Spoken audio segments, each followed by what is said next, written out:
Cher Aîné Jérôme Carlos, directeur du Centre africain de la pensée positive, directeur de CAP FM, cher Aîné Noël Adagbada, cher président de l'ODEM, Guy Constant Eoumi, et vous, chers amis du clavier, des caméras, des micros, chers amis de la plume et du papier, chers invités en vos grades et qualités, tout protocole observé, bonjour. Et bienvenue dans cette rédaction, dans ce cadre sobre et modeste de l'éducation qui vous accueille aujourd'hui. Comme j'ai l'habitude de dire, la langue française n'a qu'un mot de 5 lettres pour exprimer toute gratitude, qu'elle soit grande, moyenne ou petite, c'est merci. Et c'est ce merci que je vous retourne. Merci à vous d'avoir bravé les intempéries de ce matin. Merci d'être venu. Et merci donc d'être venu sur cette plateforme d'échange, de dialogue, de partage d'expériences et d'apprentissage. Les rencontres intergénérationnelles des médias. RIM, R-I-M, pour évoquer cette RIM, R-I-M-E, qui devrait donc exister entre les générations depuis la cellule familiale et jusqu'au noyau professionnel. RIM, donc, pour rappeler cette harmonie. Voyez-vous, cette harmonie musicale avec sa sensation de bien-être qui devrait nous conduire à la source des aînés, à ces fontaines intarissables de savoir et d'avoir. Merci, doyen Jérôme Carlos, chers invités, chers collègues. Jean Pliat, illustre disparu aux hommages éternels, n'avait-il pas raison lorsqu'il écrivait en 2002 Les tresseurs de cordes? C'est évidemment au bout donc de l'ancienne corde qu'il faut tisser la nouvelle. Et c'est là tout le sens de cette rencontre, pour que nous puissions, au contact des aînés, apprendre et améliorer la pratique quotidienne de ce que nous faisons. La responsabilité sociale du journaliste est tellement grande. Nous orientons les choix, nous orientons les développements, nous orientons la vie de toute une nation. Et je pense que pour cette responsabilité, nous avons besoin nous-mêmes de nous donner du contenu, d'être conscients de ce rôle et de pouvoir l'assumer pleinement. C'est pour ça que je ne sais pas si ce serait trop nous demander, dans un stand d'innovation, de dire vraiment merci beaucoup à Jérôme Carlos qui a décidé de venir aujourd'hui. Merci, dans un stand d'innovation.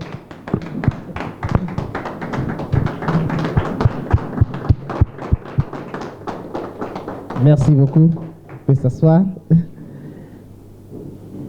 Doyen, assis comme vous l'êtes, avec ce regard affable, j'ai juste envie de vous demander pourquoi est-ce que vous avez choisi de faire de la presse? Le journalisme, c'est quoi pour vous? Merci. Je crois que, avant de répondre à cette première question, je voudrais d'abord remercier les initiateurs de cette rencontre. C'est une très bonne idée de nous mettre ensemble. Les choses vont si vite qu'on n'a pas le souci de se rencontrer, qu'on n'a pas le souci d'échanger.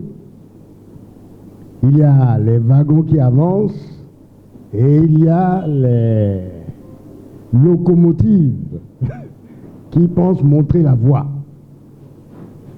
Mais nous sommes sur les mêmes rails. Et nous avons les mêmes objectifs, les mêmes destinations. Ça va si vite que chacun se barricadant dans sa sphère oublie qu'il y a d'autres sphères. Et on s'illusionne très vite. On pense qu'il y a des gens qui ont tellement d'expérience, tellement de savoir et de connaissances en matière de presse, pour se dire, puisque nous savons tout, c'est nous qui jugeons les autres. Et d'autres, parce que nous sommes les suivants, faisons-nous suivistes et écoutons la parole sacrée sainte, n'est-ce pas, sacro-sainte des aînés. Je ne vois pas l'évolution des générations de cette manière-là. Nous sommes d'abord et avant tout en dehors de toute querelle des anciens et des modernes, nous sommes les membres d'une seule et même profession. Nous sommes des journalistes, astreints aux mêmes devoirs, aux mêmes contraintes. Ce n'est pas parce qu'on est doyen qu'on peut se libérer de toute rigueur dans la conduite de sa mission. Et ce n'est pas parce que on est tout jeune journaliste, champion toute catégorie en manipulation de ces choses qui relèvent de la modernité, qu'on peut dire, bon, c'est des vieux, ça fait vieux jeu d'être ancien, à l'Agbada, je ne veux pas dire à la morgue, hein, mais enfin, c'est tout comme. Même la morgue. Nous sommes tous des journalistes. Et nous sommes d'âges différents, c'est tout. Mais nous faisons les mêmes choses. Nous allons vers les mêmes principes de perfectionnement, d'éducation. Le doyen qui s'arrêterait d'apprendre est mort. Le jeune qui prétendrait savoir tout, au point de juger que les anciens sont arrangés, n'est-ce pas, au vestiaire, se trompe. Le papa est différent de l'enfant, mais l'enfant deviendra papa. Nous sommes tellement imbriqués qu'il faut se libérer de tout complexe et regarder notre profession comme une autre profession. Je suis devenu journaliste parce que je l'ai toujours voulu. Je ne sais pas, sans connaître vraiment la profession,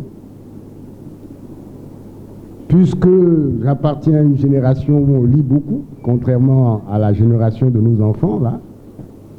Je suis quand même père de 3 garçons, je les ai vus évoluer. J'ai de grands enfants. Le dernier a 43 ans. Le dernier des 3. Donc vous me situez à peu près. Hein. Je n'ai pas 50 ans, je n'ai pas 60 ans, j'en ai 73. Qui dit mieux dans la salle?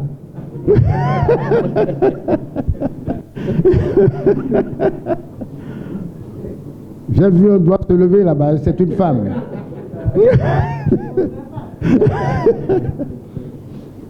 Alors je suis allé à la presse parce qu'il y avait chez moi la passion de la presse, sans vraiment connaître le métier.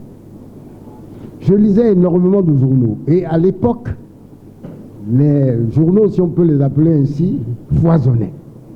Et c'était des journaux de partis politiques, Aziza, Le Démocrate, etc., etc. Hein? Le Gon, Malinga, etc., etc. Et j'étais même, j'écrivais de petits articles qu'on me payait, 25 francs, 100 francs. Oui, parce qu'il faut insulter au maximum à l'époque. Et j'avais des stocks de mots pour insulter. En 1962, le Bénin lance un avis de concours pour recruter des journalistes devant d'abord recevoir une formation pendant les vacances ici au Bénin et pour bénéficier d'une bourse, je crois que c'était la Yougoslavie de Tito à l'époque qui mettait ces bourses-là à la disposition. On venait d'être indépendant 2 ans. Je passe l'examen et je suis reçu. J'avais 18 de moyenne sur 20 et le deuxième n'en avait que 11. Mais c'était au pays des aveugles. Tous les autres étaient instituteurs. Moi, j'étais élève en classe de première. Parce que les gens avaient une piètre idée de notre profession. Hein. Les gens n'aimaient pas aller à la presse. Aller à la presse, c'est intégrer le groupe des soulards. On avait cette idée, cette idée de la presse. Les journalistes sont des soulards. Les journalistes sont dans les bars. Les journalistes sont des casse-cous. Donc il n'y avait pas une idée très valorisante de la profession. Mais moi, j'ai suivi la formation et pendant les vacances et à la rentrée, les autres devaient partir, je les ai laissés partir. Je suis allé passer mon bac. J'étais au collège au pied. Et on m'a bombardé après ce stage-là, rédacteur en chef du journal du collège au pied qui s'appelait Les Filao. Mais après le bac, le Bénin ne donnait pas des bourses à l'époque pour aller faire presse. On m'a donné une bourse pour aller faire philo. J'ai commencé à faire la philosophie et j'ai été séduit par l'histoire. Et finalement, je m'étais accroché à l'histoire, qui m'est aussi précieuse que ma compagne, que ma femme. J'aime l'histoire. J'ai fait des études d'histoire, j'ai enseigné l'histoire, j'ai eu beaucoup d'élèves que vous ne soupçonnez pas, comme Marie Bédot, comme Gaston Zossou, comme le général Bian, comme et le syndicaliste Pascal Todinou, etc., etc. Mais j'étais historien. Jusqu'au moment où j'ai été nommé premier DG de l'ONEPI. L'ONEPI, vous connaissez l'ONEPI? À l'époque, c'était l'Office national d'édition et de presse, voilà, et d'imprimerie. Voilà. Et dès qu'on m'a nommé DG de l'ONEPI, je voulais m'entourer, n'est-ce pas, de jeunes qui, à l'époque, pouvaient m'aider à réussir ma mission. Et l'un des jeunes que j'ai débauché à l'époque de la radio, c'est le doyen Alagbada. Il était sorti du CESTI.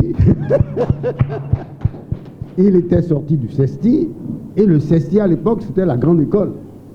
Vous revenez de Dakar, auréolé. Et lui, il a choisi d'aller faire radio. On l'avait forcé à aller faire radio. Nous étions sous la Révolution, on forçait les gens. Et moi, j'ai décidé de le débaucher, ce que j'ai fait. Il faisait partie de ces jeunes qui m'entouraient et qui devaient m'aider à conduire, n'est-ce pas, à bon port la mission qu'on m'avait confiée.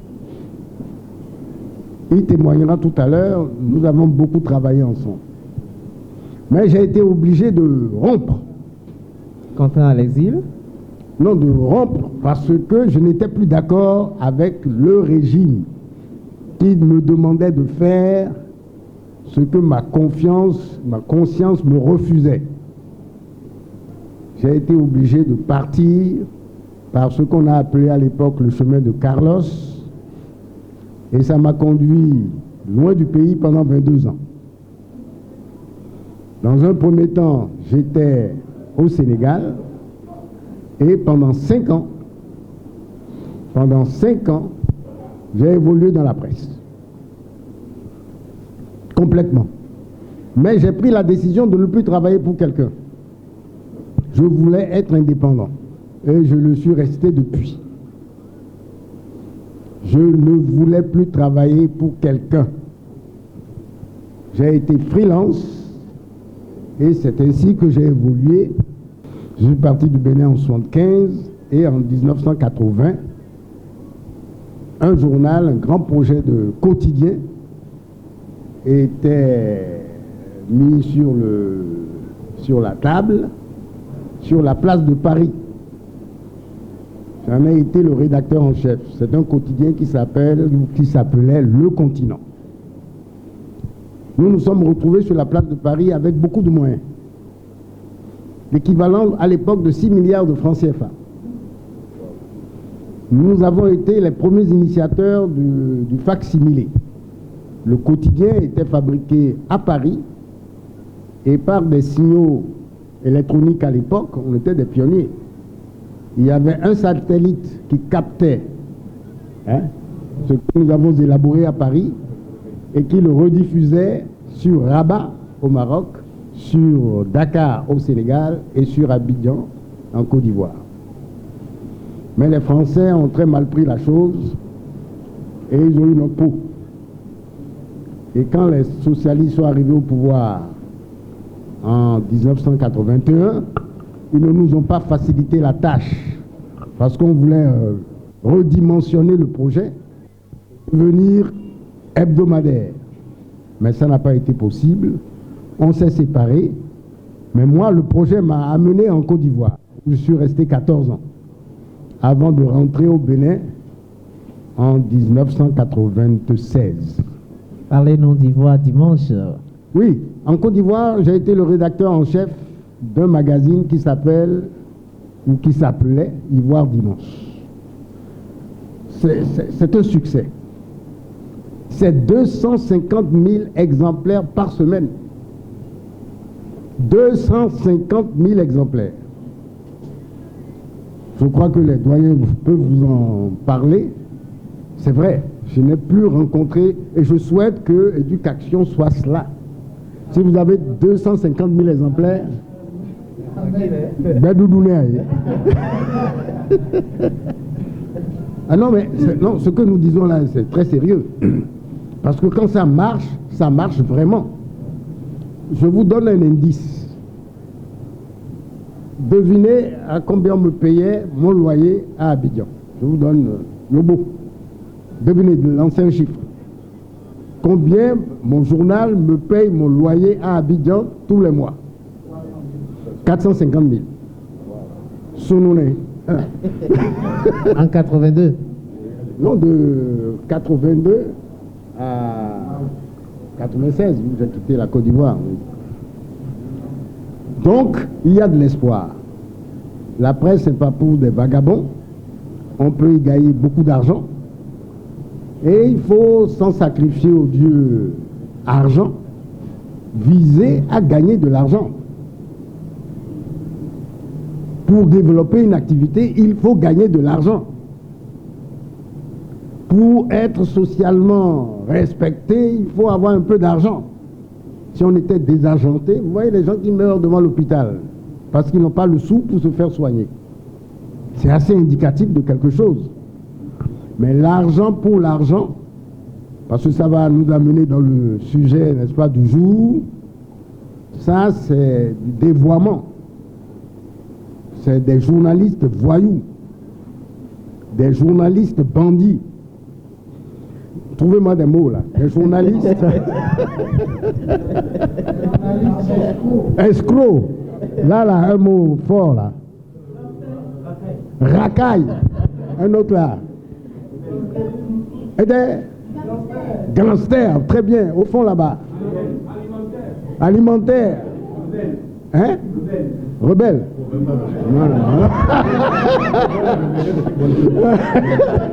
Oui, la rébellion peut être une bonne chose. En 1975, quand j'ai rompu avec le gouvernement, je me suis rébellé. J'ai dit, je ne fais pas ce que vous me demandez de faire. Il ne me restait plus qu'à partir. C'est une rébellion, non? Donc, votre mot là n'est pas juste. Voilà donc comment je suis devenu journaliste. Justement, pendant cette période révolutionnaire, est-ce que vous arriviez quand même à exprimer de façon libre vos opinions? Comment ça se passait? Je souhaiterais plutôt passer la parole à un témoin aux toutes premières loges. Merci, mais je ne sais pas si déjà, bon, puisque par rapport au sujet, pour répondre à la question, bon, c'est une question très vaste. Il faut se mettre dans le contexte. Je le dis parce que quand lui est parti, il nous a pratiquement, disons, transmis le témoin sans, disons, avoir eu le temps matériel. Parce qu'il vous a dit dans quelles conditions nous avons été amenés à nous rencontrer. Je pense que si lui et moi, on est ici aujourd'hui pour ouvrir cette initiative sur laquelle peut-être je vais revenir après, saluer, je pense que ce n'est pas le fait du hasard. Moi, je suis parmi ceux qui pensent que dans la vie, il n'y a pas de hasard. Il faut simplement savoir lire les événements et savoir les contextualiser et les replacer dans son cadre. Bon, pour revenir à votre question, je ne vais pas voter sur la touche. Parce que dans ce contexte de parti unique, constitutionnel, où c'est affirmé,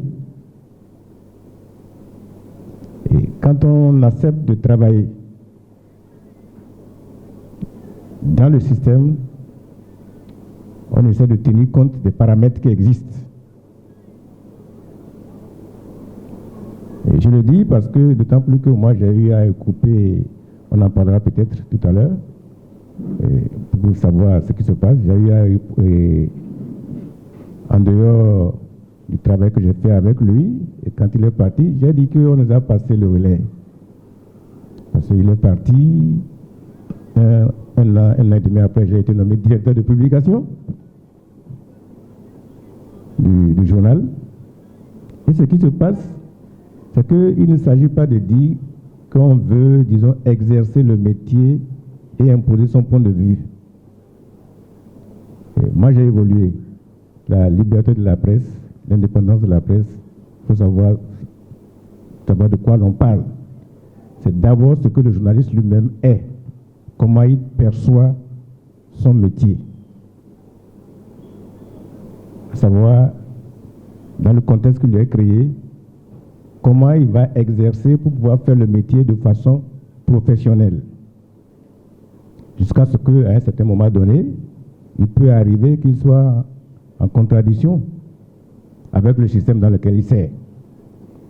Bon, pour me résumer, dans le cadre du parti unique, nous avons exercé. Ce que nous avons compris là-dedans, c'est qu'il faut tout faire pour préserver l'essentiel du métier, à savoir, dans le cadre politique où vous êtes, vous ne perdez pas de vue ce que le métier vous a enseigné du point de vue professionnel. Ce que vous pouvez préserver, ce que vous pouvez affirmer, vous le faites. Et parce que souvent, je suis à l'aise pour le dire, parce que souvent j'ai dit aux gens, j'ai dit, quand on est arrivé en 1990, la conférence nationale, ceux qui ont couvert ça, ce ne sont pas des journalistes qui sont venus de l'étranger. C'est tous des journalistes de la presse d'État qui ont donné, disons, ce retentissement-là à la conférence nationale. Ce qui veut dire qu'en fin de compte, le problème qui se pose au niveau du journaliste, c'est comment lui-même perçoit son métier. Les exigences déontologiques, ça existe. Et si par rapport à ça, il se détermine. Et on parlera peut-être du thème que vous avez sorti, parce que je n'ai pas eu, pendant tout le long de mon exercice, ces deux mots que vous avez employés là, vous allez revenir dessus, je n'ai pas eu à faire face à ça. Ça n'existait pas. De façon voilée ou même manifeste, ça n'existait pas. Pourquoi? On pourra le dire. Voilà ce que je pourrais dire. Doyen Jérôme Carlos, j'ai envie de vous poser une question pour relancer donc le débat. À la lumière de votre riche parcours et de votre exaltante expérience, quelle lecture faites-vous aujourd'hui du fonctionnement de la presse au Bénin comparé à hier? Est-ce que vous êtes fier de la presse aujourd'hui au Bénin en l'état? Très fier.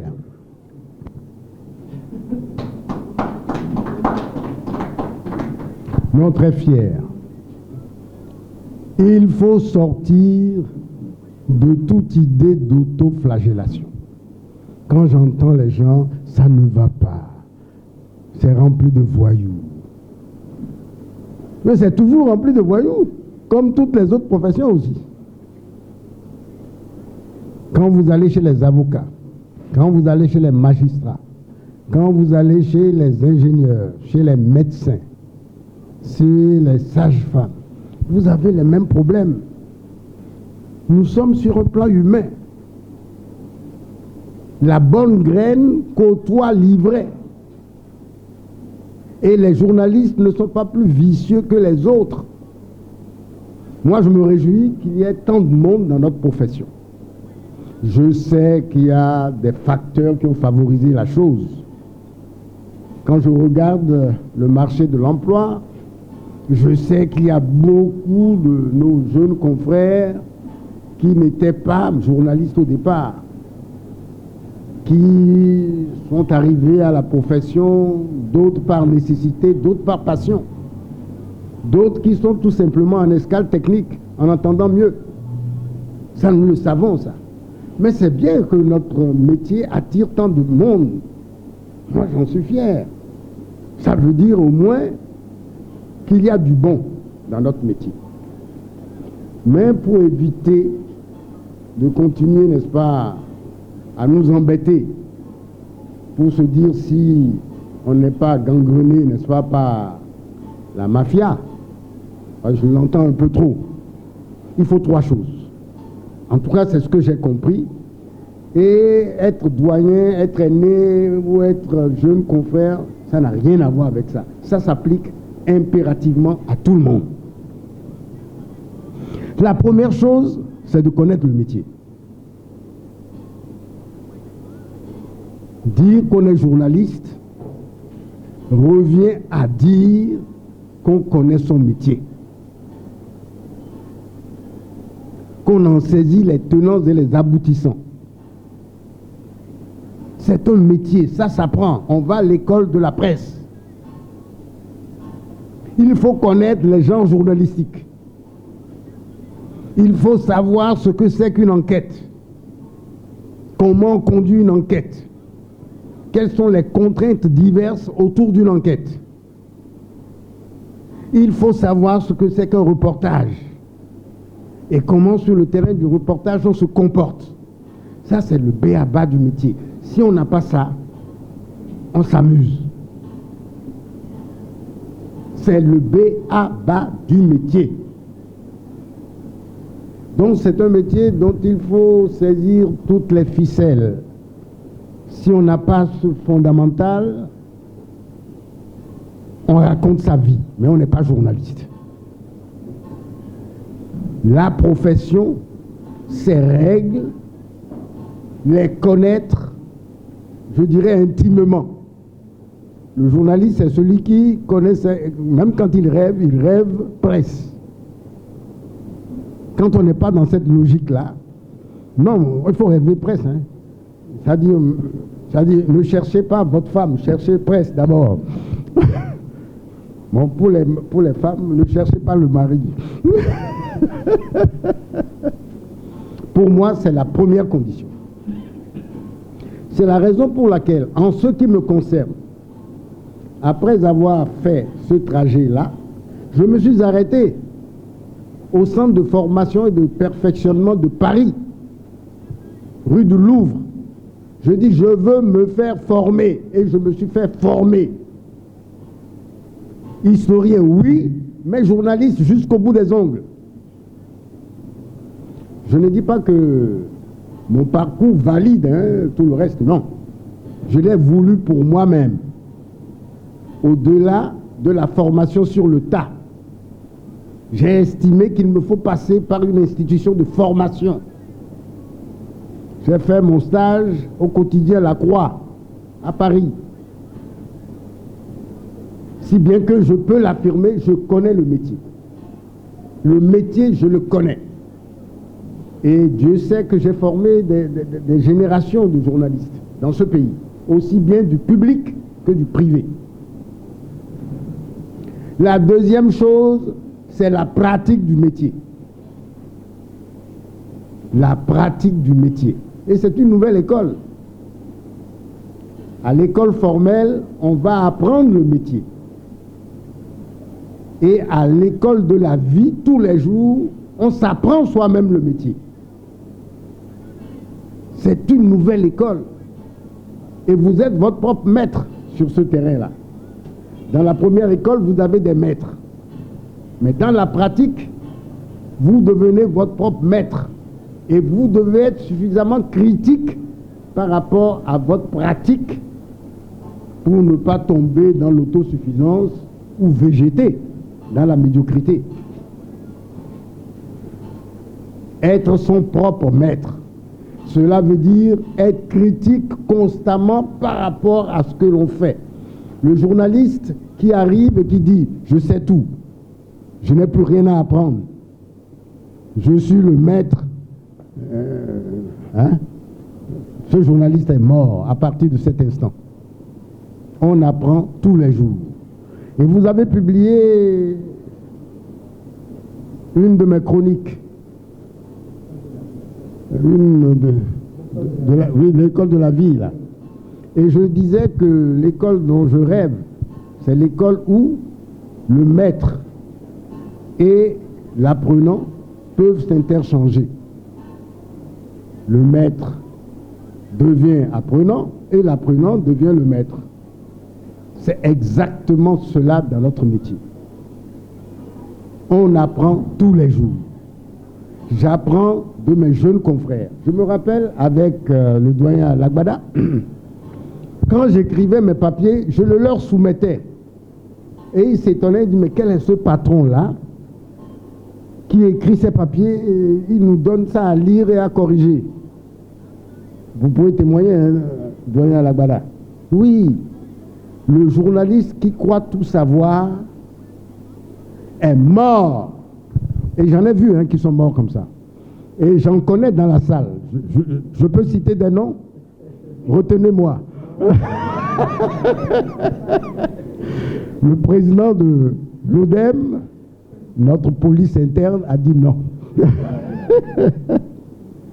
C'est la deuxième chose qu'il nous faut.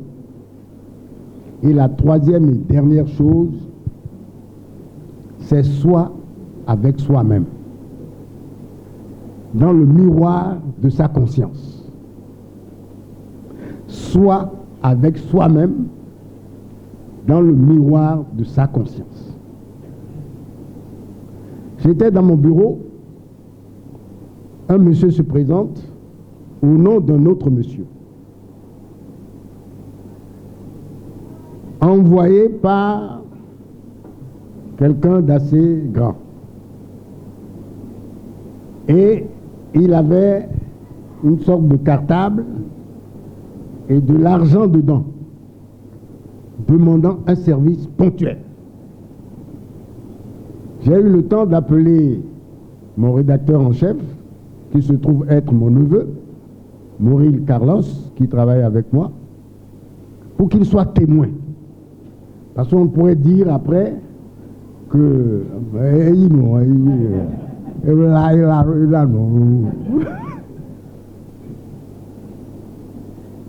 voilà un problème qui se pose où on est avec soi-même. En IA. Et les gars ont les discours qu'il faut. On dit, Lobo, tu n'as pas de voiture. Un journaliste de ta trempe, non. Mais tout en disant cela, il met la mallette sur la table. Et de temps en temps, il regarde le journaliste et la mallette. Donc, et ce qu'on cherche seulement là, c'est que tu nous aides. C'est rien pour toi, ça ne te coûte rien. Et tout en disant ça, il pousse la mallette vers... Et Lobo dit, Naïa. Et il met la main sur la mallette et il tarde à enlever la main.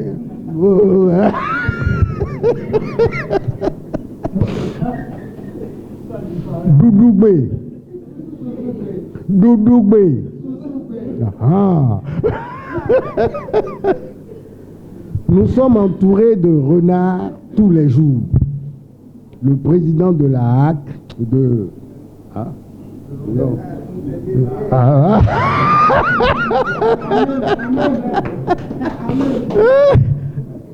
en tout cas, le conseiller, vous savez, c'est lui qui s'occupe de déontologie. Il en sait quelque chose. Et je veux qu'il témoigne tout à l'heure. Le président de l'ODEM va apporter aussi le poids de son témoignage sur l'éthique et la morale dans notre profession. On a beau être bon, on a appris le métier, on l'exerce correctement. Si ce dernier volet manquait, n'est-ce pas, à votre pratique professionnelle, vous êtes mort. Et nous retrouvons toutes les catégories que nous avions déterminées tout à l'heure, de journalistes bandits, de journalistes gangsters, de journalistes racaille, là-bas, le beau escroc, même le rebelle. Là. Maître chanteur, voilà.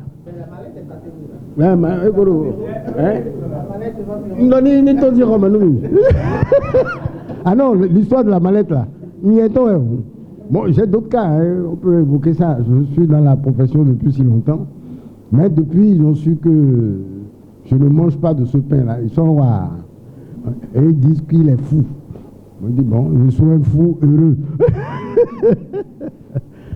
Alors, nous pouvons éviter toutes les dérives que nous avons soulignées tantôt dans notre profession si nous prenons à cœur les 3 trucs que nous avions énoncés tout à l'heure.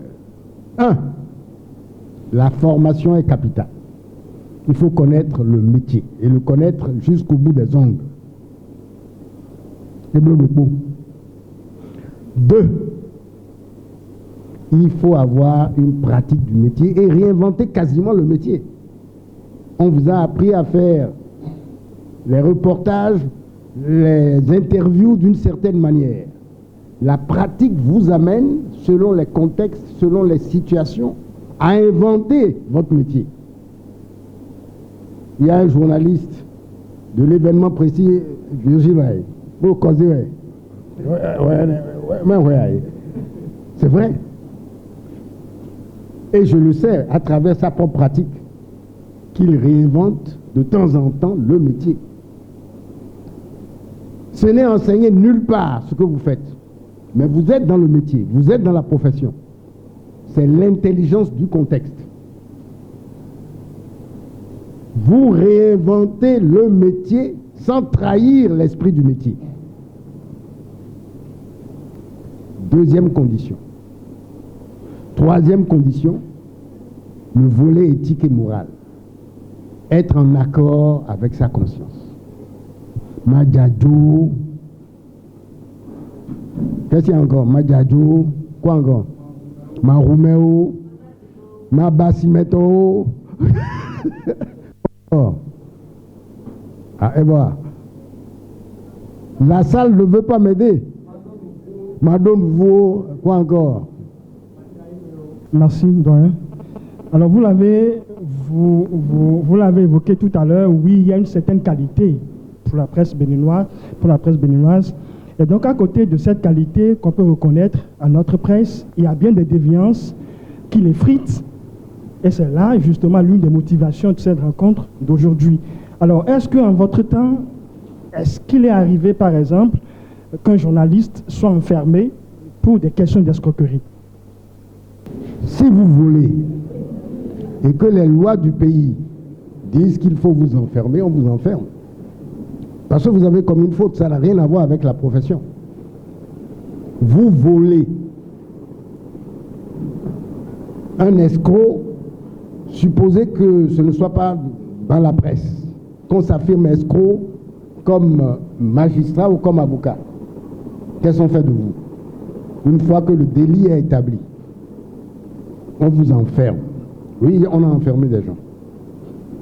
Non, parce que c'est un préjudice énorme. Un maître chanteur, il détruit quelqu'un. Vous savez, nous avons un pouvoir énorme. Celui qui a le micro en main, celui qui a la plume en main, peut détruire, mais en toute inconscience. Supposez un seul instant que demain matin, je me mette sur le micro de KPFM. Comment vous appelez? Serge David. Comment on dit ça? Hello, Gansia Sibawe. Ce qui est vrai par ailleurs.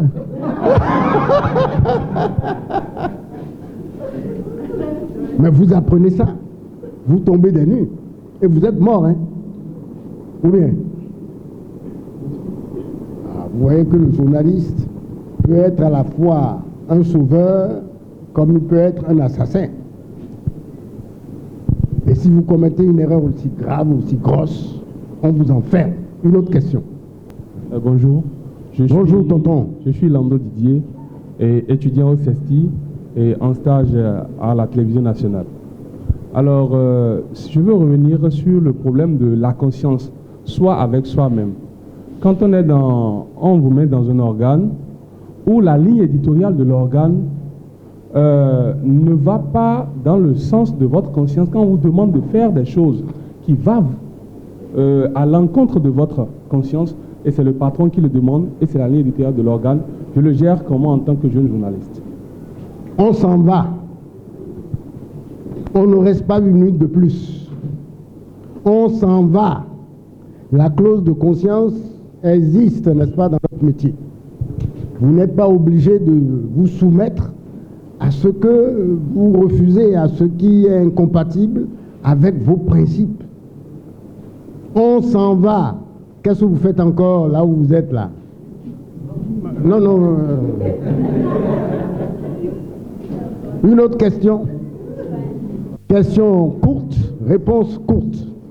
Cher doyen, ce que moi je voudrais savoir, alors, qu'est-ce qui vous a le plus marqué, positivement comme négativement, au cours de votre parcours? Hein? Au cours de votre métier? C'est l'embrigadement. Quand j'ai été nommé directeur général de l'ONEPI, j'avais eu le sentiment que je n'étais pas tout à fait libre. Le contexte ne nous laissait pas des coudées franches, en quelque sorte. On était obligé de faire de la propagande. J'ai fait des concessions, et ça c'est l'intelligence du contexte, au régime. Je terminais mes éditos par le socialisme est notre voie, etc. Voilà. Donc on se faisait suffisamment griot. Mais j'avais aussi mes limites. Quand on vient me dire, le ministre de l'Intérieur est assassiné parce que pris en flagrant délit d'adultère avec la femme du chef de l'État, et qu'on me dit, prends ta plume au travail. Non, églo. Non, bloa. Là, on peut y mettre, Bondo game, oui. C'est les raisons pour lesquelles je suis parti. Et j'ai laissé derrière moi le doyen à l'Agbada. Mais pourquoi il est parti? Ouais, à tourner. Là, on peut game. Moi, il tourne au Lagos. De Lagos, je me suis retrouvé au Sénégal. Et je suis resté 22 ans loin du Bénin. Et on m'a dit, quand je marche là, il y a des vibrations, tu vois. C'est ça la liberté. Une autre question. Oui, une autre question pour vous, doyen. Quels sont, c'est une évidence aujourd'hui, le chantage, l'escroquerie dans notre profession. Nous avons certains de nos confrères qui ont été condamnés par les juridictions compétentes. Selon vous, doyen, quelles sont les causes de cette pratique aujourd'hui dans notre profession? Mais c'est d'abord, c'est les trois choses que nous avons énumérées tout à l'heure.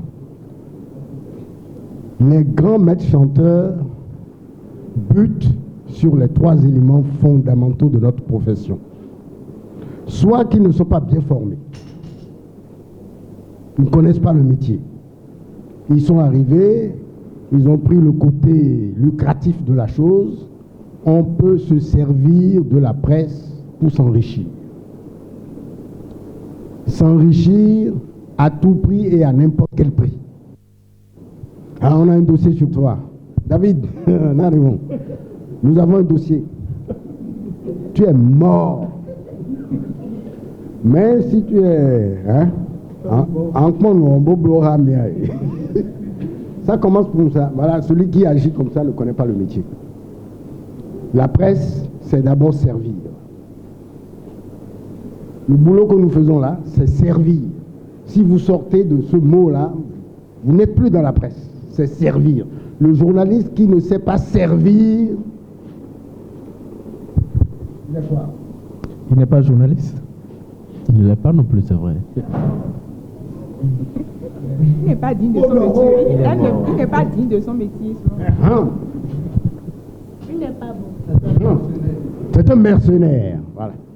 2, il ne connaît pas la pratique du métier, c'est-à-dire à mettons et toi. Et 3, il manque de morale. Il est bandit, il est voleur, il n'a pas sa place dans une rédaction. On revient à ces fondamentaux-là pour expliquer tous ces manquements dont nous parlons. Manque de formation, une pratique professionnelle approximative et absence totale d'éthique et de morale. Et, cher doyen, la perception que vous avez avant de commencer votre métier a-t-elle changé ou elle est restée toujours la même? Merci. Toujours la même. Et cette perception ne changera plus. Là-dessus, je suis formel. Là, nous sommes sur des principes. Les valeurs peuvent évoluer. Mais là, je suis sur les principes. Les principes, c'est ce qui fonde une vie. Principes. Les valeurs peuvent évoluer. Mais les principes ne bougent pas. Depuis que le monde est monde, il y a des principes qui ne bougeront plus. Et bouger trop bon. Amos Rousseau de la radio Cap FM. Ah, mais je ne les connais pas. En fait, nous sommes en stage. Non, je ne monte jamais les voix. Alors. Parce que je suis en train de prendre ma retraite. C'est vrai. Je viens au journal 2 fois dans la semaine. Les mardis et les jeudis. Et bientôt, je viendrai une seule fois. Et après, vous me verrez ailleurs. Et quand on vous posera des questions, ah, Carlos, on le connaît, paix à son âme. Oui. Alors, j'allais demander, pensez-vous, comme beaucoup d'autres, que le journalisme donne la notoriété et la célébrité, mais ne rend pas riche? Moi, j'ai eu des choses extraordinaires avec la presse. La notoriété, oui, je l'ai eu. Partout où je suis passé, que ce soit à Abidjan, que ce soit à Dakar, que ce soit au Bénin, je vous jure, des fois je me dis, mais c'est quoi?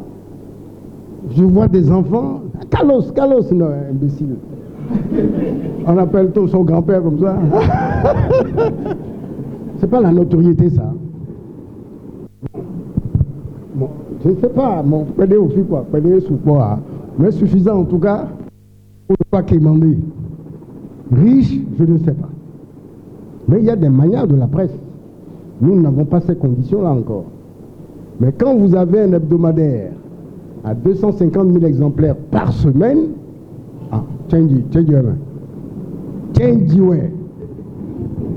non, quand vous avez ça, on ne rentre pas le soir en mangeant du gari. Viens, on tâtonne. Ah, LC2. J'ai répondu à votre question. Ne fuyez pas l'argent. Si ça vient, on prend. Mais il faut le mériter. Merci, doyen. Je peux dire que je suis un des produits du doyen Jérôme Carlos. Je témoigne. Voilà. J'ai été très impressionné par lui. Il m'a, d'une manière ou d'une autre, aussi formaté à mieux aimer le métier. J'ai fait mes premiers pas dans ses mains. Et j'en suis très fière chaque fois que je le vois, chaque fois que je l'entends. Et j'ai toujours du plaisir à dire que je suis un des produits de Jérôme Carlos. Une fois encore, merci professeur pour tout ce que vous m'avez appris et tout ce que vous m'avez donné comme formation. Nous sommes ici à une rencontre intergénérationnelle. Et le constat fait aujourd'hui sur le terrain, c'est beaucoup plus au niveau de la presse écrite que je m'en vais. La naissance des organes de presse tous azimuts. On sent un certain conflit aujourd'hui entre les patrons de presse, les DP en général. Je ne sais pas quelle est la perception que vous avez de ce fait. Les organes, est-ce qu'ils naissent réellement pour servir le métier ou c'est juste à cause de l'aide de l'État à la presse qui fait courir les gens. Tout le monde entre aujourd'hui dans ce métier et on passe par la presse écrite. Et on fait à peine quelques mois et chacun ouvre son organe de presse. Il y a surtout, c'est beaucoup plus au niveau de notre génération, nous les jeunes, nous courons aujourd'hui. La plupart de mes confrères sont déjà devenus patrons de presse et ils veulent rouler en carrosse. Ils veulent avoir des maisons à étage. Ils veulent qu'on les appelle aussi TP. C'est quoi en fait vos sentiments par rapport à ce fait? Je ne suis pas naïf. Il y a au moins 3 catégories de presse. 3. Pas 4. 3. Pas 2. 3. Il y a une presse professionnelle. Et Éducation, qui nous reçoit ce matin, en est un exemple. Où est le bonnet? Tu approuves, non? Une expérience professionnelle. C'est des professionnels qui se lancent dans une aventure avec des hauts et des bas. Parce qu'il arrive des jours où l'argent d'une bouteille de bière, non rend main. Mais il y a le jour où on a l'argent du champagne. Hein. Mais c'est exaltant que ce soit une expérience professionnelle. On se bat pour une cause. On veut gagner, on veut réussir quelque chose. Vous avez une seconde catégorie de presse. Je ne suis pas naïf. C'est des journaux impulsés par des politiciens. Et ceux qui s'assemblent pour jouer les journalistes sont des mercenaires au service de ces politiciens-là. Appelons un chat un chat. Ce n'est pas une expérience de presse, ce n'est pas une expérience professionnelle. C'est de la triche. Parce que les conditions permettent de créer des journaux qui répondent à ces spécifications-là. C'est tout.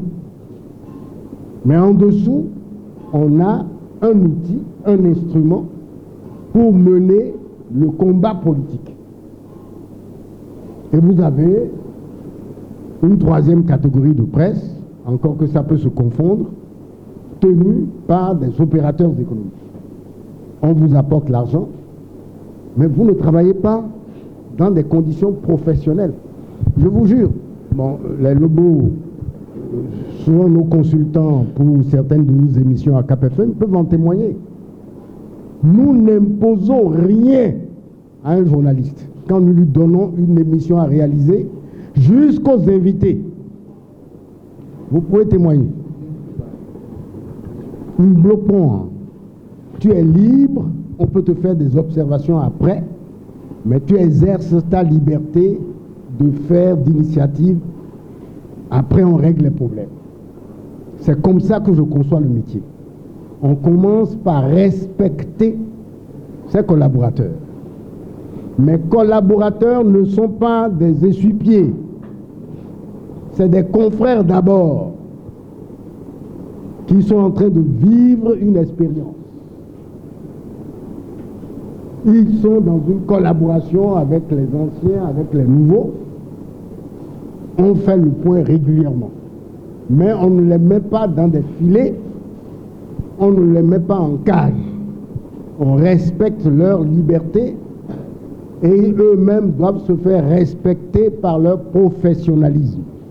Parce que si on vous fait confiance pour que vous exerciez votre liberté complètement et totalement, vous devez en retour mériter cette confiance.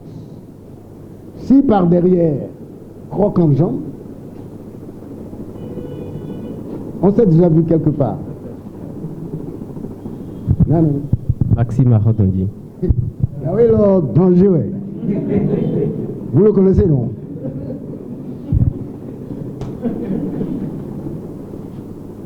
Bon, je n'ai plus rien à dire. Si vous permettez, hein. Bonjour à toute l'assistance et à vous particulièrement et au plateau. J'ai eu un immense plaisir à vous écouter et à vous lire. Également pour le doyen Alabada. Moi, j'ai deux questions qui vont prendre l'allure d'une thèse mais je voudrais quand même avoir vos réflexions. Alors, à l'ère des nouveaux médias, quel est l'avenir du journalisme aujourd'hui? Deuxième question, à lire la presse aujourd'hui, la presse béninoise aujourd'hui, est-ce que c'est facile pour vous de faire la distinction entre l'information et la communication, ou le danger qui guette le journalisme, c'est la confusion qu'il y a entre l'information et la communication? Et qu'est-ce qu'il faut pour parer à ce danger? Tu aimes la thèse. Ne soyez pas effrayés par la vague des nouveaux médias qui arrivent sur la place. C'est une évolution normale. Mais nous ne sommes pas sur le même terrain. Je trouve que c'est maintenant que nous avons plus de responsabilités. Si nous restons sur le terrain de l'information, si c'est de l'information qu'il s'agit, nous avons du pain sur la planche. Il y a du boulot. Je vous donne un petit exemple. On parle ces jours-ci, sur les réseaux sociaux, de redressement fiscal. De tel montant, etc., etc. Ça, c'est la vocation des réseaux sociaux, de chauffer le coin, comme on dit. Ils ne font pas de l'information. Mais le journaliste intelligent, qui sait que son terrain de prédilection, c'est l'information, je ne subis pas les assauts des réseaux sociaux. Mais je m'efforcerai pour mon public à faire comprendre, à faire savoir très clairement ce qu'on appelle redressement fiscal. Parce que tout le monde parle de redressement fiscal et on ajoute un nom, le nom d'un opérateur économique de notre pays, mais les gens ne savent même pas ce que c'est qu'un redressement fiscal. Voilà des failles. Je donne un exemple. C'est des failles dans le système des réseaux sociaux, des nouveaux médias. Le journaliste trouve un espace pour exercer son travail. Encore faudrait-il qu'il ait l'intelligence qu'il faut pour aller là. Moi, j'ai des séries d'articles à faire à partir du lièvre soulevé par les réseaux sociaux. C'est extraordinaire. Donc on n'est pas mort. Au contraire, on nous donne de nouvelles responsabilités. On change la forme de notre intervention. Mais nous sommes toujours là et nous sommes plus utiles. Peut-être que s'il n'y avait pas eu les réseaux sociaux, on n'aurait pas pensé à cette démarche pédagogique en direction de notre public. Donc vous nous donnez du travail. Vous faites en sorte que nous fassions mieux notre métier. Deo gracias. J'ai demandé à prendre la parole parce que je pense que ce que Maxime a dit, c'est très important. Je pense qu'il a posé une question vraiment qui doit être au centre de nos réflexions. Je n'ai traduit aucun secret. Je pense que Maxime a des responsabilités aujourd'hui. Disons les choses. Nous sommes entre nous ici. Je suis allé à leur école. Aujourd'hui, je trouve même que des fois, quand ils parlent, ils sont beaucoup plus... ils font attention, ils ne veulent pas heurter tout ça là. Non. C'est la sagesse, oui. Bon, c'est la sagesse. Nous, on n'a pas encore atteint leur sagesse, bien que nos cheveux aient blanchi. Et une riche merci. Rencontre intergénérationnelle. Je pense qu'il faut rester dans l'esprit et la philosophie de ce que vous voulez faire. Je suis actuellement le président en exercice de ce qu'on appelle l'amicale des retraités de la presse écrite du Bénin. Et quand on se retrouve, on discute longuement par rapport aux prestations, ce que nous voyons. Mais nous avons toujours eu, quand on discute, on se demande, mais il ne faut pas que nous allons nous présenter en donneur de leçons. Les vieux fatigués là, qui n'ont plus rien à faire, qu'est-ce qu'ils veulent nous dire? Non, parce que des fois on entend ça. Mais en leur temps, qu'est-ce qu'ils ont fait? On se dit, qu'est-ce qu'ils ont fait que nous, on n'a pas fait? Qu'est-ce qu'ils veulent nous apprendre? Moi, je pense qu'il faut sortir de cet état d'esprit. Jérôme a tout dit ici par rapport à la formation, la pratique. Et je vais ajouter la responsabilité première des promoteurs et des responsables, des dirigeants de rédaction. Est-ce qu'ils connaissent ce que c'est qu'un journal? Quand je parle d'un journal, écrit, parlé ou télévisé, est-ce que même des promoteurs qui sont à la base, ils savent ce que c'est? Maintenant, ceux qui sont dans les rédactions. Il m'est arrivé, quand j'étais là, d'interpeller un directeur de publication par rapport à un article qui est sorti et qui pose problème. L'intéressé me répond après, il me répond, vous savez, je n'ai même pas eu le temps de voir le journal. Hein. Je n'ai pas eu le temps de voir le journal, pas parce que j'étais en train de courir pour chercher de quoi les payer. Directeur de publication, il ne connaît pas le contenu de son journal et surtout la une. Ça, on ne peut pas comprendre. Directeur de publication et pas n'importe quel journal. Ça commence par là d'abord. Est-ce qu'ils savent ce que c'est? Comment on fait un journal? Parce que être journaliste, on a donné une définition dans la loi là, c'est celui qui écrit régulièrement dans un journal qui tire le clair de ses revenus. Moi, je dis que cette définition-là même est dépassée. Le journaliste, c'est comment on fait un journal. Depuis la collecte de l'information jusqu'à l'apparition. Le processus. S'il ne sait pas comment on va aller collecter l'information, on va revenir à la rédaction pour travailler. On travaille ça, le secrétaire de rédaction fait son travail. On donne le bon à tirer, que ça sort. S'il ne connaît pas, et je dis ça parce que dans la salle ici, je vois beaucoup de gens qui sont aujourd'hui, je suis content qu'ils soient aujourd'hui des directeurs de publication, aussi des rédacteurs en chef. S'il ne connaît pas ça, sous prétexte qu'il y a trop de contraintes, qu'il ne peut pas tout faire à la fois, ça veut dire qu'il s'est perdu dans le métier. Et ce que nous voyons, parce que moi je lis chaque matin, je vous assure que des fois quand je prends, il y a 3 journaux qui ont fait l'amabilité de me faire des abonnements à vie, comme on le dit, ils me donnent. Mais quand je lis des fois, il suffit de lire un, je ne lirai pas le second parce que c'est la même chose. C'est la même façon de faire les chapeaux, c'est la même façon de légender des photos. Il l'a dit tout à l'heure. La remise en cause, la manière dont nous écrivons même nos articles. Parce que, en général, je suis dans la presse écrite, que je connais. Ce qu'on nous a appris, nous, c'est qu'un journal doit avoir ce qu'on appelle une charte graphique, qui va depuis la manière dont vous présentez vos articles, le chapeau. Est-ce que c'est 2 phrases, 3 phrases? On définit ça. Parce que le chapeau, ce n'est pas n'importe quoi.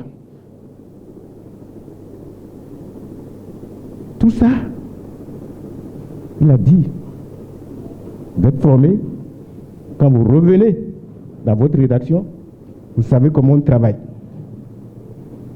Quand vous n'avez pas tout ça là comme préoccupation, on ne peut revenir qu'à ce que nous déplorons. Pour revenir à ce que Maxime dit, moi je dis, quand on dit souvent les nouveaux médias, moi, je me permets de dire, de remettre ça en cause. Qu'est-ce que vous appelez les nouveaux médias? Les réseaux sociaux là, je dis, ils ne prendront jamais la place des médias. Parce qu'ils ne font pas de l'information. Quand on veut faire de l'information, on nous a appris ça à l'école. L'information, ce n'est pas n'importe quoi. On peut faire une information à partir d'une rumeur. Mais il y a tout un travail qu'il faut faire.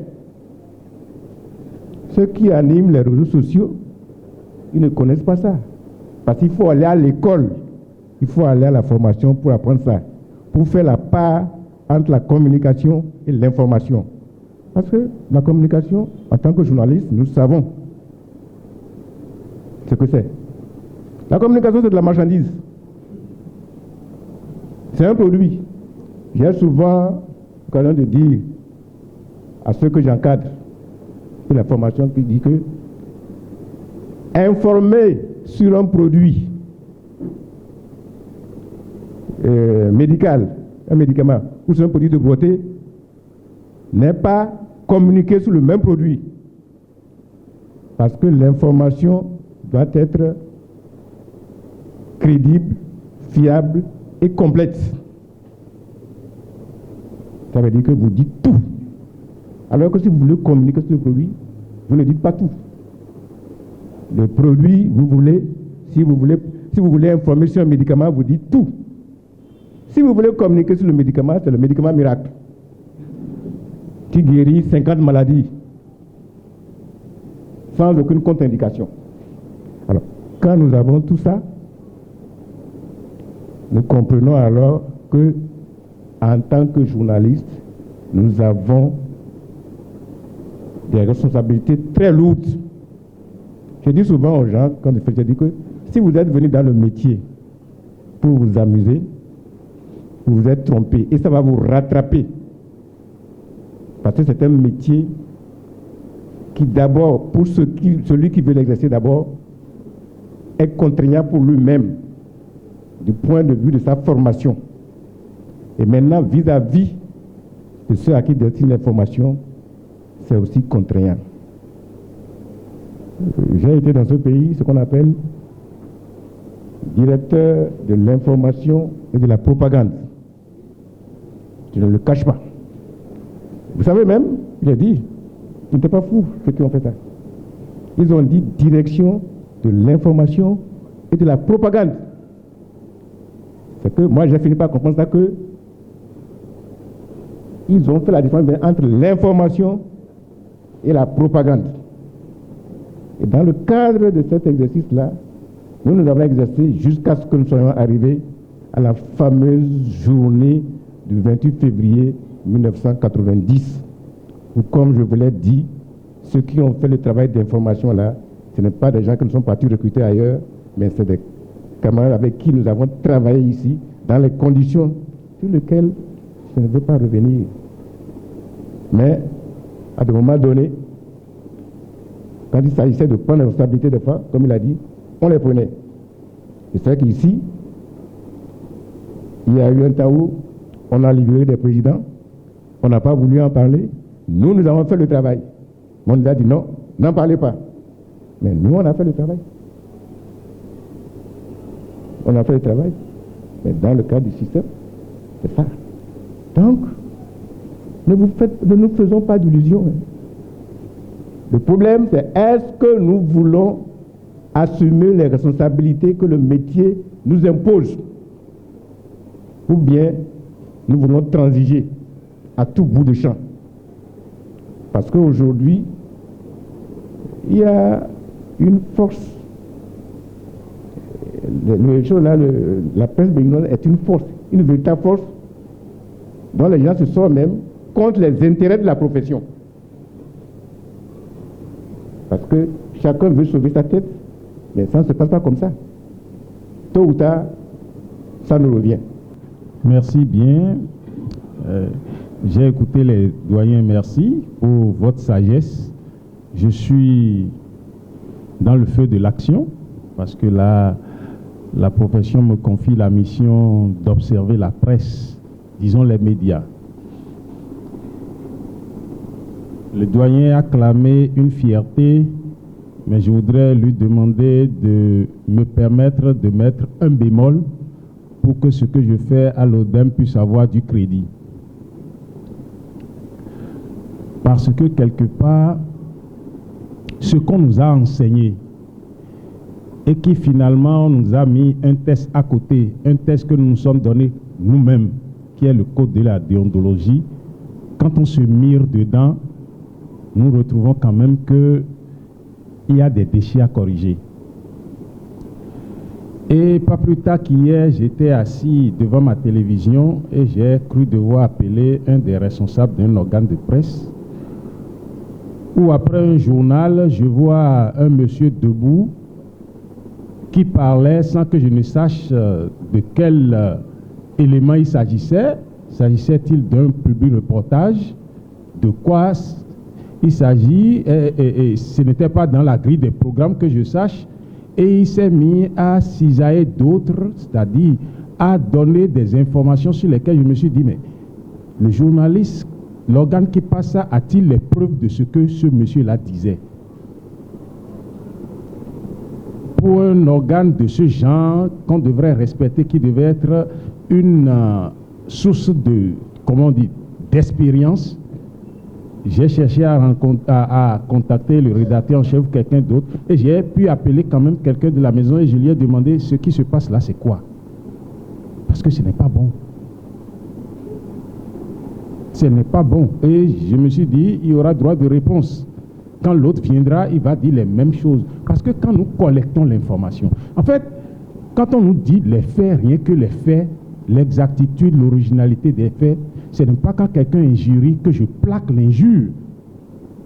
Le doyen a dit tout à l'heure que nous devons pouvoir travailler avec doigté, c'est-à-dire quand on dit de réinventer, ce n'est pas parce que quelqu'un s'est mis devant moi pour injurier à brûle pour point que moi je dois passer ça sous prétexte qu'on m'a dit de donner les faits. Parce qu'il y a la responsabilité sociale du journaliste après tout. Et la responsabilité sociale du journaliste, ce n'est pas tout simplement ce qui peut créer de troubles manifestes. Même le trouble, parce que c'est cela que moi je conçois, le trouble même dans comment on dit, le bien-être du citoyen qui te suit devant sa télévision a problème. Parce que si on te dit d'informer et que toi tu mets mal à l'aise celui qui t'écoute, il n'y a pas... Parce que déjà dans la collecte de l'information, tu ne peux pas faire l'équilibre de l'information parce que quand on veut laisser quelqu'un parler jusqu'à apostropher, donner des chiffres sur quelqu'un, à faire de lui un quidam, c'est-à-dire quelqu'un de négatif, il faut que tu puisses donner la parole à celui-là pour qu'il intervienne aussi. Ou bien qu'en nous présentant tout de suite ce que tu présentes là, que tu nous dises, l'autre aura son son de cloche. C'est ça le métier. Mais quand tu fais et cause pour quelqu'un, de cette façon-là, ce n'est pas bon. Et puis, j'ai écouté tout à l'heure une des consoeurs, bon, excusez le mot, professionnel des médias féminins, qui voyait un peu dans la presse écrite ce que nous voyons là. Mais c'est dans tous les médias, que ce soit presse écrite, radio et télévision. C'est parce que les citoyens n'ont pas accès aux copies dans les télévisions et radios qu'on ne nous saisit pas trop. Et nous, on a commencé le travail pour sensibiliser les citoyens, parce que ce n'est pas donné facilement que vous donnez le produit de ce que vous avez fait pour le citoyen, pour nous saisir. Et c'est le téléphone qui sonne tout le temps. On nous appelle tout le temps pour dire, vous avez écouté la radio là, vous avez vu ce qu'on a vu à la télé. Mais il est dit dans les textes qu'on doit nous saisir d'abord.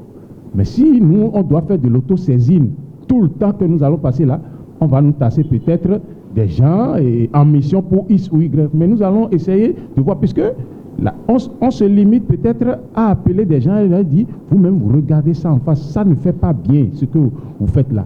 Mais si les citoyens nous saisissent, on verra bien la réalité de ce que c'est. Parce que je crois que le journaliste reste. On a fait un débat avec certains, je me suis dit, avec tout ce que vous dites là, est-ce qu'un homme politique est jamais rentré dans une rédaction pour prendre votre main, pour monter votre élément? Est-ce que véritablement, des hommes politiques, quels que soient les schémas, on peut renvoyer tout le monde d'une rédaction pour que nous puissions voir ce que vous présentez là? Parce que si vous dites que c'est des pressions, et vous ne pouvez pas vous détacher de la pression parce que le gagne-pain n'est pas facile à trouver, mais écoutez, à partir de cet instant-là, ça veut dire que toute la rédaction, quand quelque chose sort, parce qu'il y a quand même la conférence de rédaction où on définit ce qui fait passer dans un organe, ou bien il n'y en a plus dans les médias.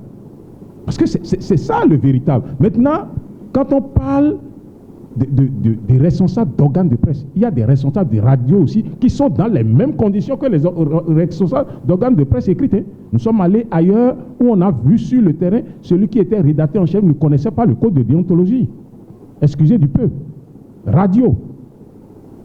Parce qu'au-delà de tout ce qu'on dit, l'ODEM que nous avons, nous, qu'on dirige, n'est pas un père fouettard.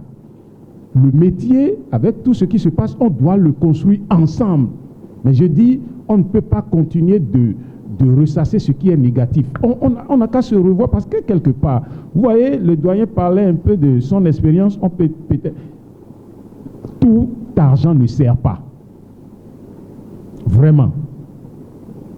Et si on va tout simplement à cause de l'argent détruire le métier là, il faut sortir de là. Bon, peut-être qu'on n'est pas encore à un niveau où les consommateurs de la presse béninoise puissent sanctionner.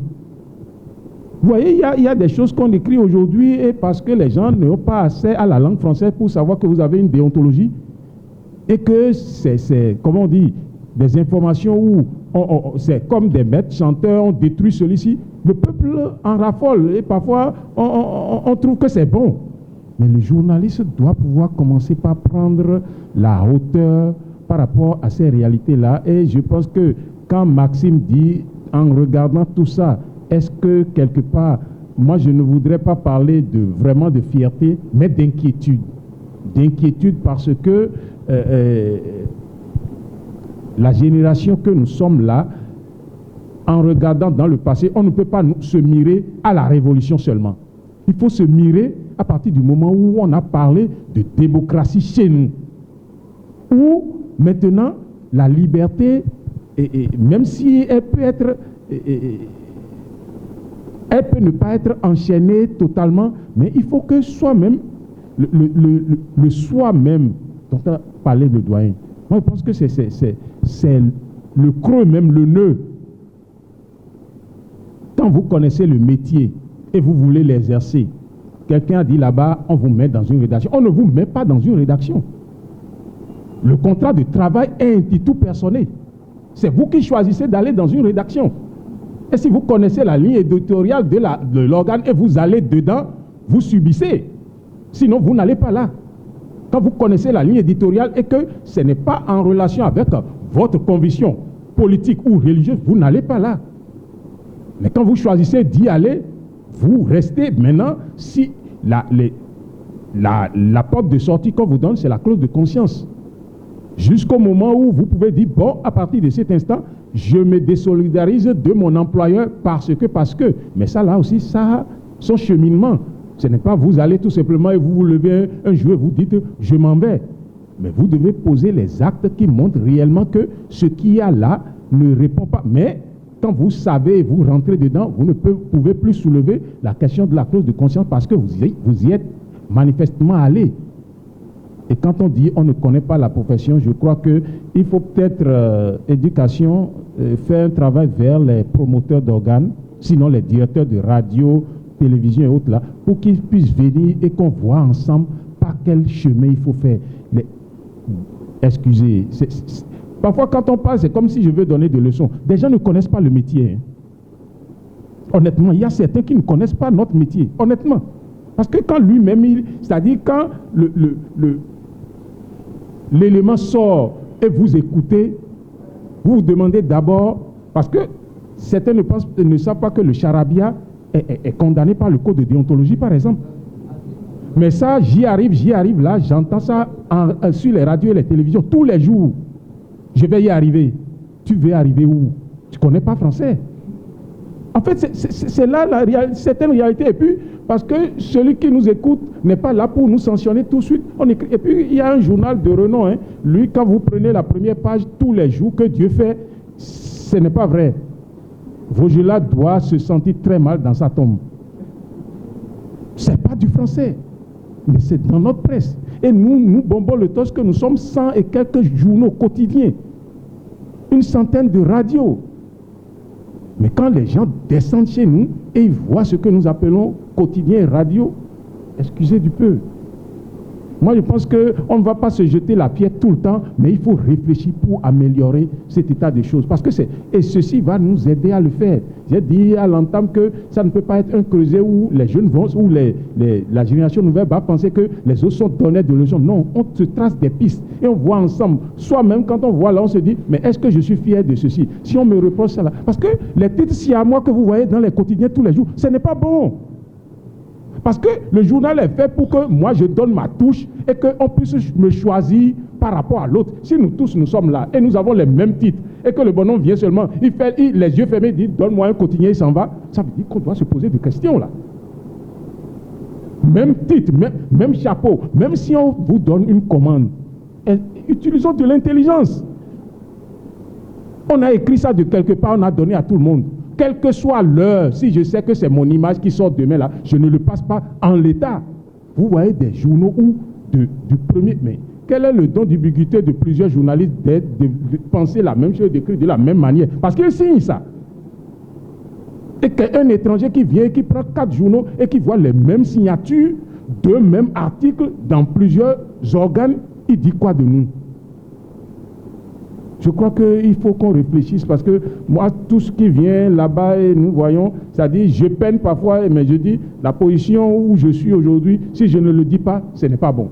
Il faut qu'on se le dise et qu'on dise qu'est-ce qu'il faut faire pour améliorer. Et peut-être que, je ne sais pas, les grands groupes de presse, on peut encore faire un effort de voir. Je ne sais pas pourquoi on ne peut pas faire de regroupement. On continue de le dire. Les mêmes personnes là, on peut parce que si c'est la raréfaction du franc sonnant, réfléchissons pour voir le financement de la presse là, par où il faut aller pour trouver ça. Parce qu'on a trouvé une loi et on dit la loi est là et qu'il faut parler des régies publicitaires.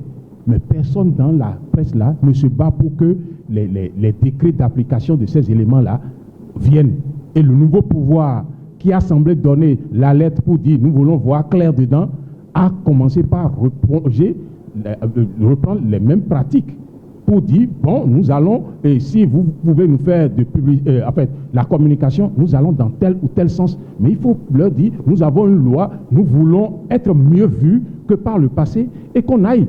Parce que si on va à la qualité pour informer comme ça, là, nous serons fiers d'informer. On ne viendra pas chaque fois nous dire, tu fais mal ton travail. Ce n'est pas bon pour nous. Ce n'est vraiment pas bon pour nous. Et il faut qu'on fasse un effort pour avancer. Je crois que je vais m'en arrêter là pour le moment et dire, vous m'excusez du ton ou de la forme, parce que je le dis franchement comme ça, et ce n'est pas des leçons que je vous donne, mais c'est des réflexions que je fais avec vous pour qu'on puisse sortir de ce que le mot qui me vient, je ne voudrais pas le sortir, mais bon, de la situation actuelle.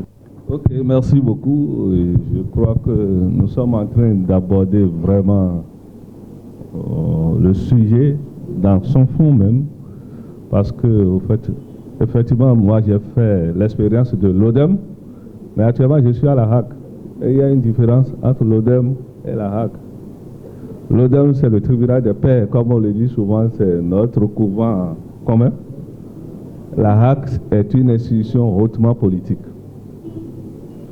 Je dis, la HAC est une institution hautement politique. Et pour ceux qui peuvent comprendre, je n'en dirai pas plus. Je n'irai pas dans l'autoflagellation. C'est une évidence, parce que nulle part on a une presse parfaite. Il suffit de voir ce qui se passe où chaque jour Donald Trump ne fait que jeter du discrédit sur une partie de la presse américaine. En France, Hollande est parti avec un goût très amer, parce que ce qui doit être caché est sorti à un moment où il ne fallait pas le faire. La conséquence, c'est qu'il ne pouvait plus être candidat. Ça fait partie de l'une des raisons pour lesquelles lui-même il s'est décidé à ne plus se représenter. Donc voilà, la presse. Chez nous, il y a une chose qu'il faut reconnaître. L'environnement des médias a évolué à un moment donné, au moins en nombre. Dès que vous assistez à un phénomène du genre, c'est un boom. C'est accompagné de tout ce qu'on peut noter comme dérive. Et c'est ça que nous gérons depuis quelques années. Notre presse n'est pas parfaite, ça il faut l'avouer. Il y en a de toutes les couleurs. Et si vous vous retrouvez à une certaine position, vous êtes obligé de vous demander si cela vaut vraiment la peine de dire qu'on est journaliste ou de choisir une autre profession. J'ai vu des directeurs de publication qui m'ont dit non, ils sont maintenant enseignants. J'ai dit mais depuis quand? Ils disent non, ils sont enseignants. Alors que quelques années auparavant, ils étaient fiers de dire non, ils sont journalistes. C'est ça la réalité. Et moi, personnellement, je me suis dit, il vaut mieux laisser l'ODEM faire. Parce qu'il y a quelques années, moi, j'étais pour la co-régulation. Je me disais, donner tous les pouvoirs à notre organe d'autorégulation au lieu de laisser l'institution politique prendre le dessus. Mais avec le temps, on a constaté qu'au fait, les confrères accordent très peu d'intérêt à l'observatoire. C'est bien que finalement, je dis, dès que vous invitez un confrère qui ne vous reconnaît pas, allez saisissez-moi. Il va répondre devant la plénière des conseillers. Et à partir de ce moment, ceux qui refusaient de répondre à l'ODEM ont compris qu'il vaut mieux aller au couvent. Parce que là, le linge sale peut se laver en famille, on ne saura rien. C'est sanctionné seulement par un communiqué. Au lieu de se retrouver face aux caméras, c'est un choix à faire. Mais il faut avouer que, à côté de cette réalité-là, nous devons nous poser des questions. Et vraiment de sérieuses questions. Il est arrivé que, obligé de le faire, j'invite 14 responsables d'organes de presse. 14. Et j'ai dit, je ne le ferai pas seul. J'ai invité le président des associations professionnelles, j'ai invité le président de l'ODEM. Chacun n'a qu'à lire ce qu'il a écrit aujourd'hui. Même sous-titre, même titre, même virgule, même point, même source. Et cette source-là, c'est le ministère de l'Intérieur, même source. Et j'ai dit, mais vous-même, à un moment donné, il y en a dedans qui sont aussi des formateurs aujourd'hui. Ils avaient du mal à lire ce qu'ils ont écrit. J'ai dit, tu dois lire. Si tu ne lis pas, je vais faire fermer ton organe. Il dit vraiment, il gratte la tête, il dit vraiment. Je ne savais pas que c'était ça. Non, c'est juste un visage de notre presse. Ce n'est pas que la presse écrite. La semaine passée, j'ai invité la télévision nationale. Cette semaine, j'ai invité la radio nationale. Avant-hier, c'est 3 radios privées. Hier, c'est 4 journaux. C'est pour dire que le mal est général. Mais que nous ne devons pas vraiment baisser la garde par rapport à ça, parce que nous portons tous la responsabilité. Nous portons tous cette responsabilité-là. On ne peut pas jeter la pierre à X, Y parce que ça ne va pas. Mais moi, quand je vais au Sénégal, on me parle des doyens, on dit, il est là, Jérôme Carlos. On cite pas mal de noms. Et il paraît qu'ils étaient des majors là-bas.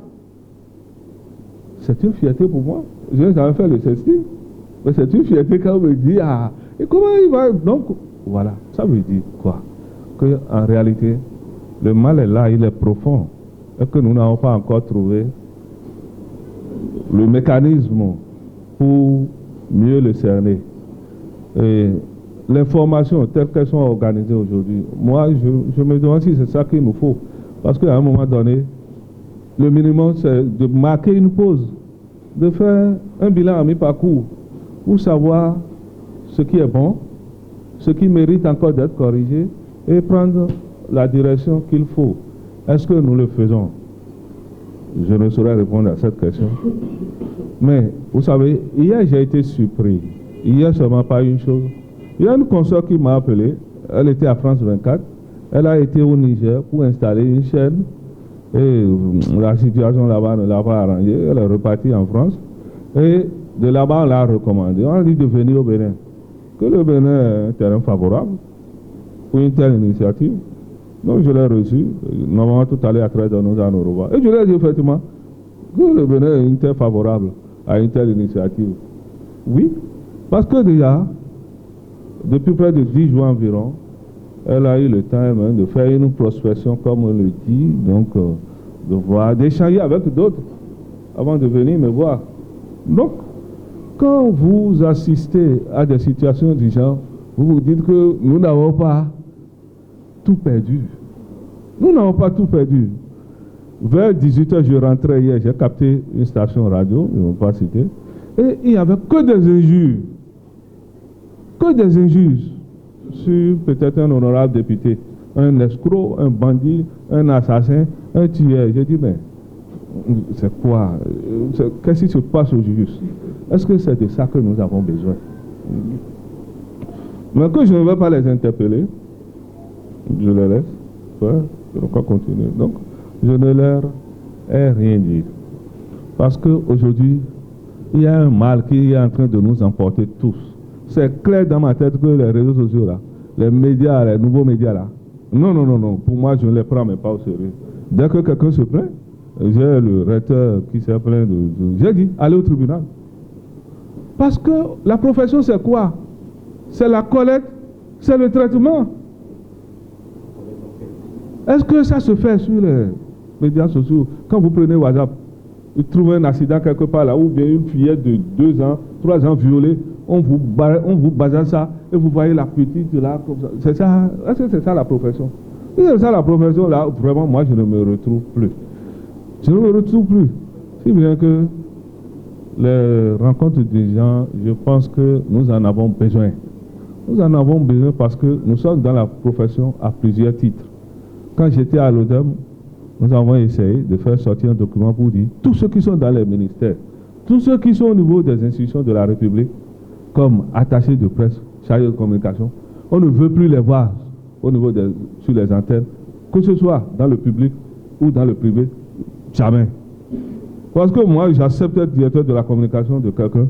Vous voulez qu'une fois à l'antenne, je dise quoi? Qu'il est mauvais? Je ne pouvais pas le dire. Vrai ou faux? Donc, c'est clair, on a dit à un moment donné, on ne veut plus les voir. Ils n'ont qu'à faire le choix de rester soit là où ils sont, on sait qu'ils vont gagner plus d'argent, ou bien de quitter, et on les reconnaîtra comme étant des nôtres. On a fait ce pas à un moment donné, mais ça a repris.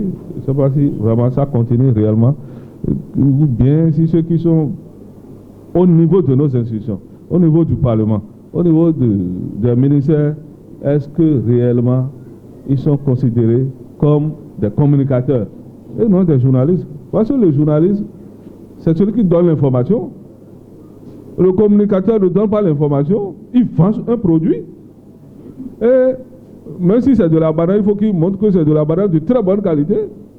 Ou bien, le journaliste ne fait pas ce travail-là. Donc, voilà ce que nous vivons au quotidien. Et on est obligé de gérer ça. Notre presse, elle n'est pas aussi mauvaise que ça, parce que partout où vous allez, vous verrez, il y a pire que ce que nous avons dans notre pays. Raison pour laquelle je dis, je n'irai pas dans l'autoflagellation, mais cela ne m'empêche pas quand même de voir la réalité en face. Elle n'est pas réluisante. Nulle part, elle n'est réluisante. Mais c'est que on peut faire mieux. Il y a beaucoup à faire pour vraiment dire qu'on est fier de notre presse. Ce n'est pas encore le moment. Je vous remercie. En conclusion, je n'ai pas de conclusion. Non, je voudrais remercier les initiateurs de cette expérience. Éducation. Mettre face à face les aînés et les jeunes confrères et consoeurs, c'est quelque chose d'extraordinaire. Pour moi, c'est un bain de jouvence. Je n'ai pas 73 ans, j'ai exactement 13 ans ce matin, grâce à vous. Ça se voit où? Et par quoi? Merci infiniment. Vous êtes un journal spécialisé. En 1984, l'UNESCO m'avait demandé d'aller dispenser des cours au CESTI sur le développement culturel pour qu'on ait dans nos rédactions des profils de journalistes culturels. Je ne sais pas si j'ai réussi la mission, Mais il y a un seul, un béninois, Agbidi Noukou. Il était au CESTI à l'époque. Lui, il est devenu journaliste culturel. Mais comme le CESTI est une école multinationale, je ne sais pas si les autres ont continué chez eux. Donc vous êtes un journal spécialisé pour les problèmes d'éducation. On ira vous voir, vous consulter souvent. Pour ceux qui rêvent de créer, n'est-ce pas, leur propre support, sortez du général. Ayez l'ambition de faire des journaux spécialisés.